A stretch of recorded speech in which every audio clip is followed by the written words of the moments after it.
What's happening? I'm Iron Man from the music group The Lottery, Showtime Records, and I bring to you my daily views, NBA Playoff Edition. Since I am Cleveland, Houston's own, it's only right I let you fill up on this rocket fuel. H-Town, stand up. Today we are focused on the second game between the Houston Rockets and the Utah Jazz. If you enjoy the content, subscribe to the channel, hit that notification bell right next to it so you're alerted every time there's a brand new video. After seeing game one, I thought there were certain things that both teams could do to improve their chances on winning game two and the series. I got the keys. I got the keys. Yes, I bring you the keys to the game. With the loss of Ricky Rubio, I thought it would be best for the Jazz to start Raul Neto or Dante Exum to move Donovan Mitchell back to his natural position at shooting guard so he could take the pressure off everyone else on the team to score points. Quinn Snyder did not do that. Instead, he decided to keep the rookie Royce O'Neal in the game, starting in the backcourt along with Donovan Mitchell.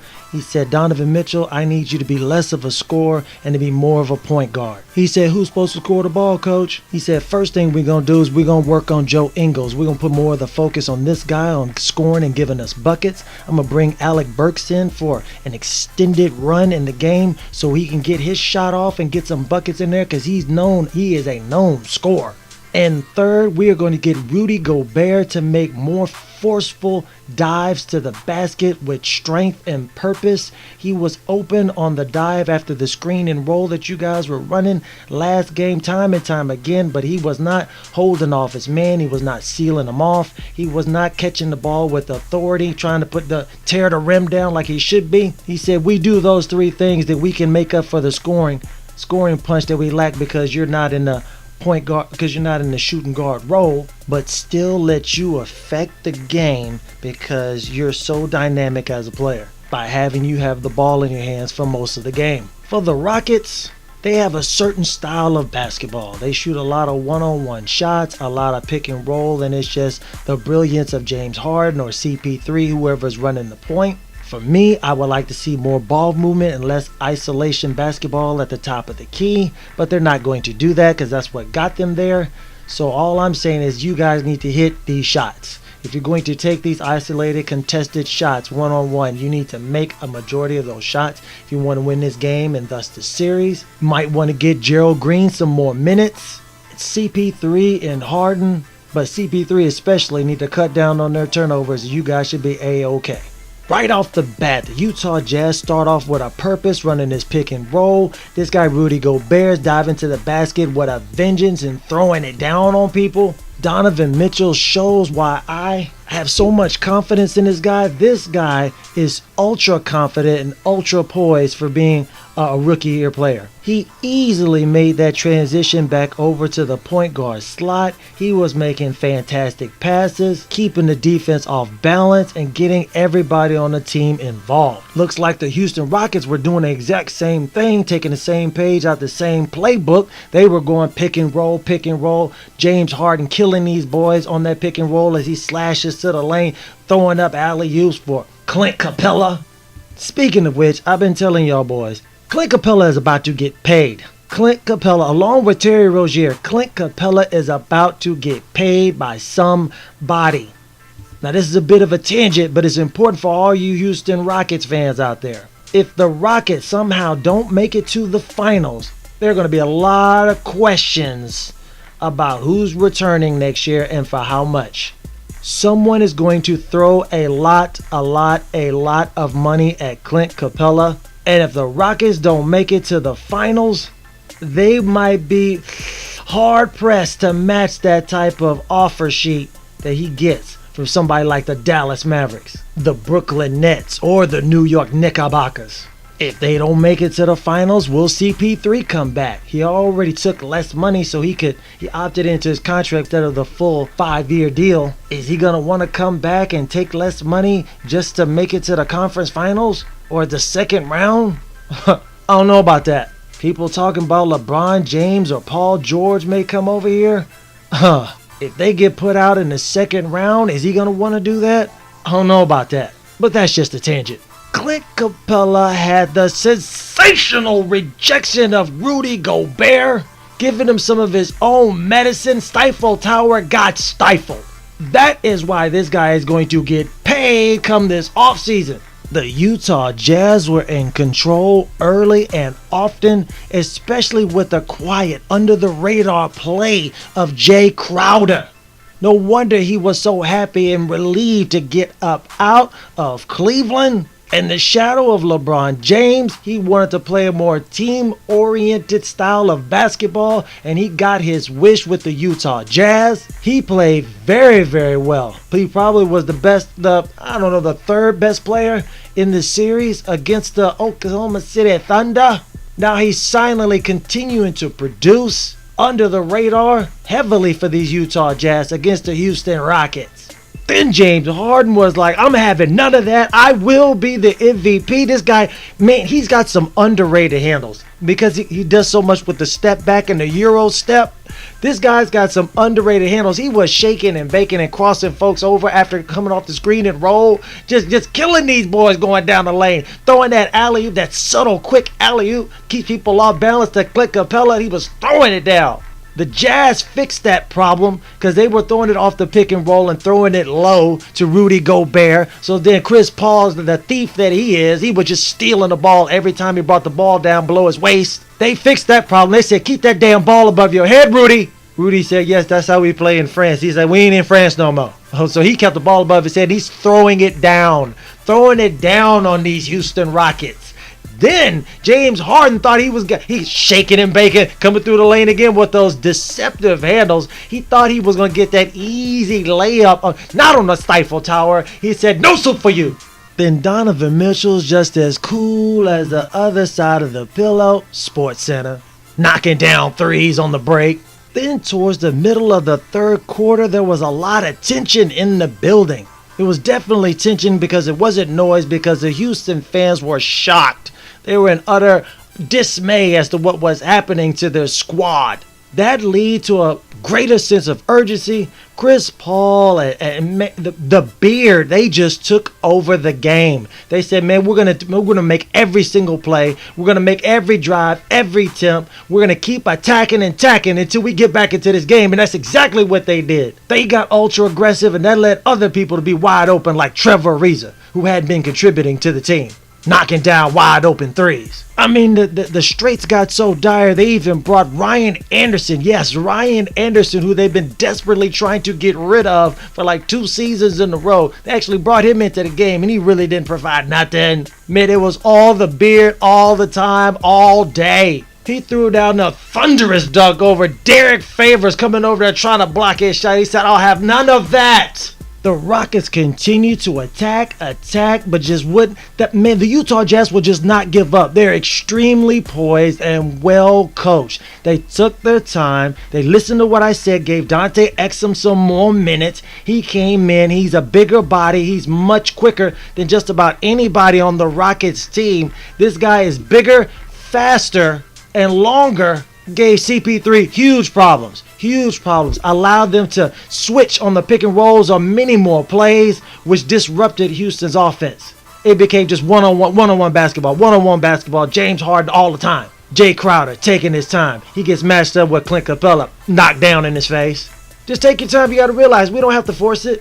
We don't have to do one-on-one all the time unless we have an advantage, and that's exactly what they did. Play after play after play, Donovan Mitchell was cool and calm, making the right passes after the right reads, getting the ball into the right hands of the right people, like Dante Exum for the 3 in the corner, Jay Crowder for the 3 at the side of the top of the key. He absolutely refused to be rattled. He sees the mismatch. They're backing up off him. Pulls up for the 3. Knockdown.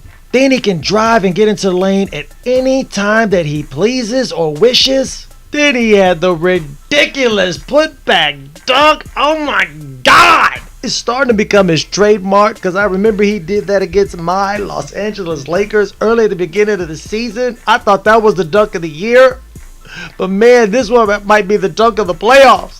Then Dante Exum slips with the spin move, the sneaky spin move, slides in, cocks back the hammer, and detonates over PJ Tucker. These Houston Rockets had absolutely no answers for the Utah Jazz. Donovan Mitchell's seamless move over to the point guard spot with all the calmness and composure you could ask for made the difference. Bringing Alec Burks off the bench, giving him extended minutes, his offensive repertoire totally changed the dynamic of the game.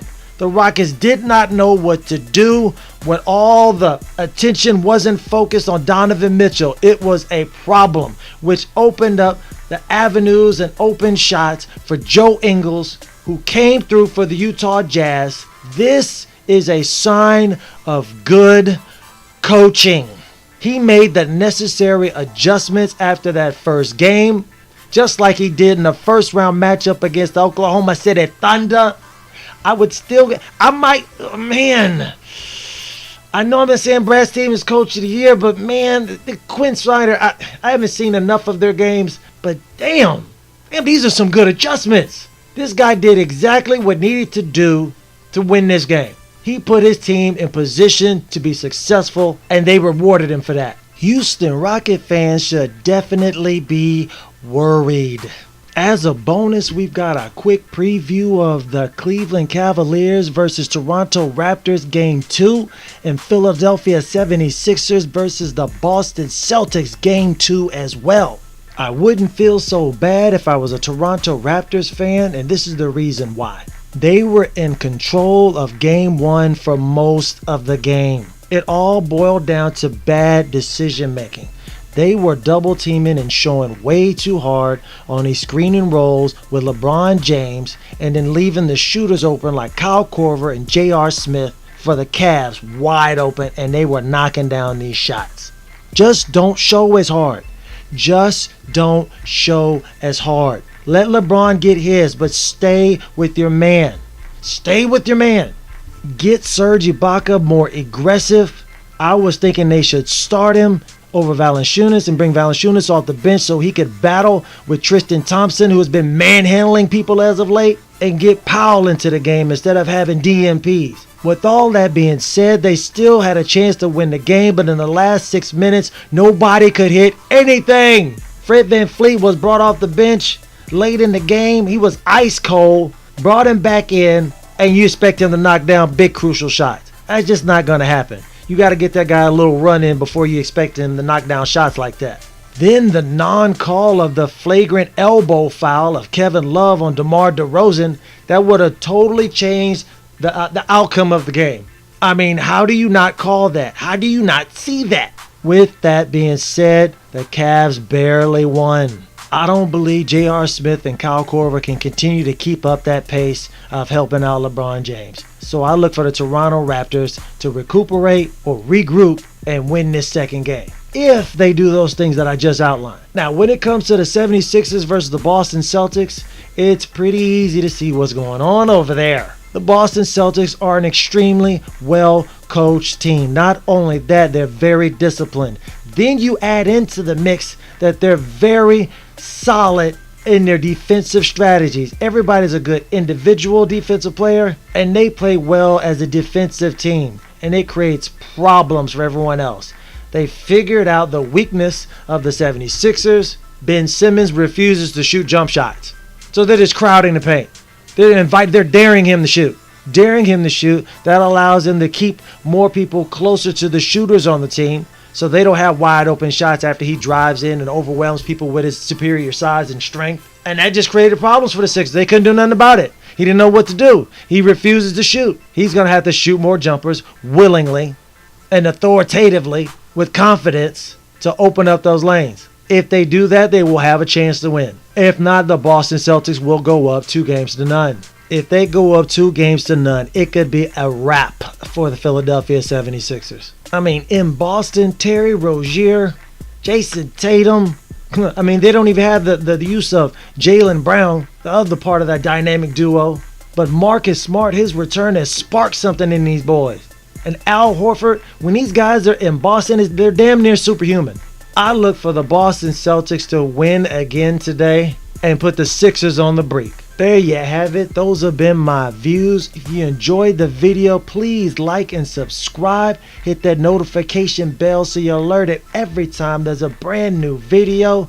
If you think they may enjoy the content, feel free to share this with your friends, your family, your homies, your BFFs forever, your neighbors, your co-workers, your boss, your fans, and your followers.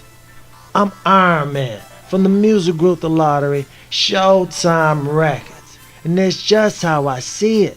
Be blessed and Godspeed. Feel free to give this video a big thumbs up if you enjoy it. Really and truly appreciate it. Leave all your interesting comments right down below, especially the ones where you disagree with everything that I just said. And then subscribe so you don't miss any of the newest and latest views.